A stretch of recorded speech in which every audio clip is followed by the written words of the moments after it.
ASEAN is going to be chaired by Malaysia next year, which is at the preparatory stage, and it's going to take the chairmanship over from Laos, and we have Mr. Ahmad Fayhsal, a member of the parliament of.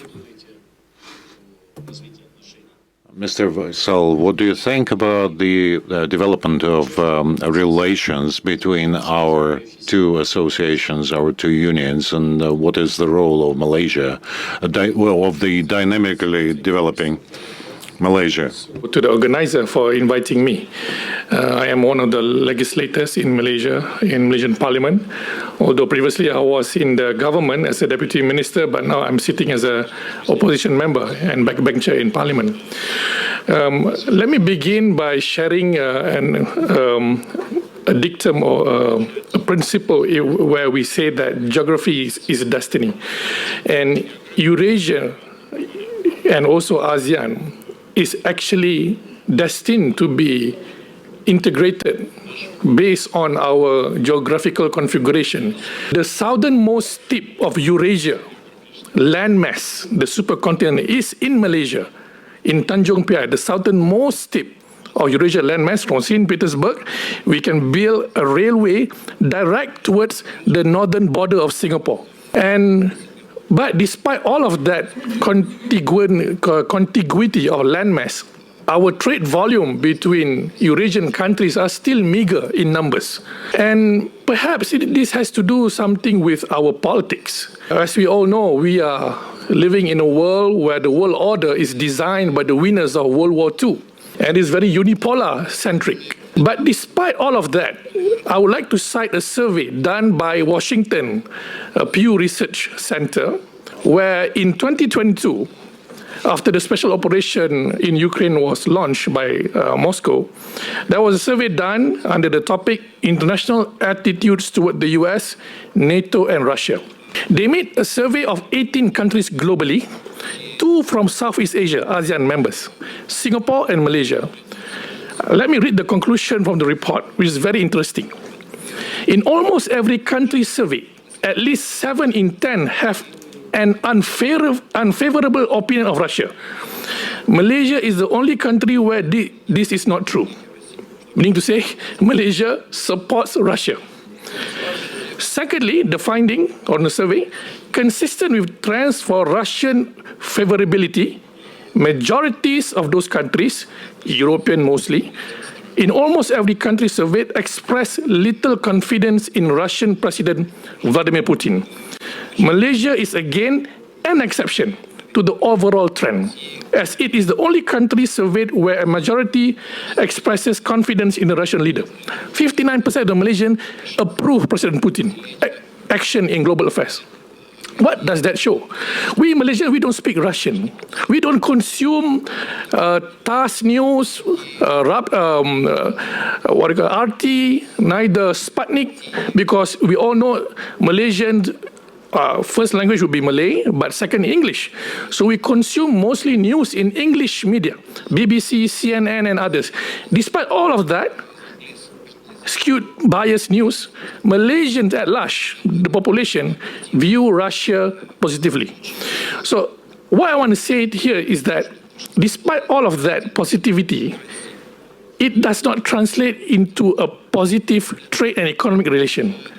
We had a very good relation during our fourth Prime Minister, Dr. Mahathir, where Mr. 𝐂𝐿𝐳 had the opportunity to meet him when he was serving Mr. Yeltsin in the 90s, as I was told just now. But since then, we had not built on the positivity of such relations, not just at the Malaysian level, but also at the ASEAN level. And right now, I would say to all the Russians and all Eurasian members, there is a big opportunity coming, an opening. Because why? The current economic situation affecting ASEAN members, especially Malaysia, will require us to really pivot further towards Eurasia to expand our trade and borders. In what sense? First and foremost, we all know that Washington's economic policy has aggravated our currency to be depreciated further. High interest rate, inflationary measures has impacted our currency, ASEAN currencies, which impacted the livelihood of our common people in trade, especially when we import a lot of good stuffs from the West or from other countries where we use US dollar as a medium of exchange. And we all know that US trade war with China does not bode well with us in ASEAN, where we are forced to pick and choose side at the moment.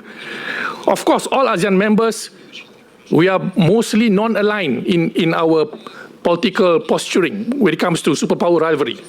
That's why Malaysia flourished as a semiconductor hub, where America has made some sort of sanctions towards the Chinese in terms of semiconductor and other productions. Malaysia, as a country, we strengthening our footprint in semiconductor supply chain. And I believe because of such movement internationally, Eurasia can become a new economic space for Malaysia and ASEAN to explore further, to increase our trade in volume especially. And as we all know, Malaysia and ASEAN, we are interlocking with Belt and Road initiatives, with many infrastructure development currently being built up in Indonesia, in Malaysia, along the Strait of Malacca. The high-speed rail is, I think, is on the card to be rebuilt again after being postponed previously. And I believe if such infrastructure projects can be realized, Eurasian trade with ASEAN can be quadruple in 20, 30 years' time. The issue now is, what can we do to prepare for such period of integration? This is where I think the best forum for us to network and also to share our views. For me, I think we need to resolve the issue of politics. First and foremost, ASEAN and Malaysia, as a member of the ASEAN countries, we will always remain neutral and non-aligned with any superpowers. For example, just before I came and landed in St. Petersburg, I read the news, global news, saying that the US has sanctioned one of the Malaysian company who was found to have a trade with Russian counterpart in selling semiconductor. But Malaysia, in terms of our foreign policy principle, we do not recognize unilateral sanction. We only abide to multilateral sanction by the UN. And as far as we all know, Russia is not part of UN Security Council requirement for sanction of end-user product. So, for example, if we were to be selling our semiconductor products to Russian companies, how on earth we will know it will be used for weapon production and other things? It is not our responsibility to manage such issue, because we are open to do business with anyone, Russia, Ukraine, or anyone, as long as it fits our national interests. And as far as we all know, whatever sanctions being imposed by the US against Russia, it does affect Malaysia and Russia trade. But thank God, I think at the governmental level and the policymaker level, I think we need to find ways to strengthen our legal regime in terms of facilitating trade, so that Russian businesses and Malaysian businesses and ASEAN businesses are not afraid to conduct bilateral or even multilateral deals at the highest level.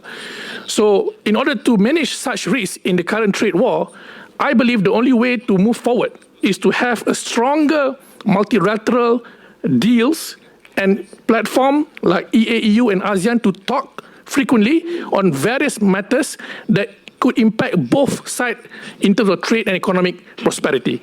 So Malaysia, despite me being opposition, we will always remain as neutral. And if we were to come back to power, I would guarantee my Russian members, we will do more for Malaysia and Russia to prosper economically and politically. Thank you very much. Thank you so much, Mr. Van Fayhsal.